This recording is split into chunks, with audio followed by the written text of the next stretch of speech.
1930-കളിൽ ലോകം എമ്പാടുമുള്ള രാജ്യങ്ങൾ നിരോധിച്ച ഒരു ആയുധം, അതിനുശേഷം അത് ലോകത്ത് എവിടെയെങ്കിലും ഉപയോഗിച്ചതായിട്ട് തെളിവുകളില്ല.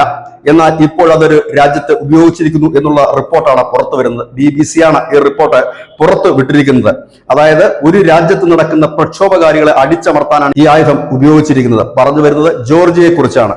ജോർജിയയിൽ പാർലമെന്റിന്റെ പുറത്ത് പ്രക്ഷോഭകാരികളുടെ സമരം കടുത്തപ്പോൾ അവരെ ഒഴിവാക്കാനായി ജോർജിയൻ സർക്കാർ ഉപയോഗിച്ചത് കാനറ്റ് എന്ന് പറയുന്ന ഒരു രാസായുധമാണ്. ആ രാസായുധത്തിന്റെ വാർത്തകളാണ് ഇപ്പോൾ ഇന്റർനാഷണൽ മീഡിയയിൽ എങ്ങും. ഇത് ജലഭീരങ്കിക്കുള്ളിൽ നിറച്ചുകൊണ്ട് ഇവരുടെ പ്രക്ഷോഭകാരികൾ ദേഹത്ത് ചീറ്റിക്കുകയായിരുന്നു. ഈ വെള്ളം വീണ പ്രക്ഷോഭകാരികൾ അത് തുടച്ചു മാറ്റാൻ ശ്രമിക്കുമ്പോൾ അത് കൂടുതൽ ഇടങ്ങളിലേക്ക് പകരുകയാണ് ചെയ്തുകൊണ്ടിരുന്നത്. ഏതായാലും ഇത് തുടക്കത്തിൽ കടുത്ത തലവേദനയും ക്ഷീണവും ഛർദിയും ചുമയും ശ്വാസം മുട്ടലും ഉണ്ടാകുകയും അത് തുടർന്നു പോവുകയും പിന്നീട് ഹൃദയം പതുക്കെ നിലയ്ക്കുകയും ചെയ്യുന്ന ഒരു രാസവസ്തുവാണ്. ലോകത്ത് 1930 ശേഷം ആരും ഇത് ഉപയോഗിച്ചിട്ടില്ല.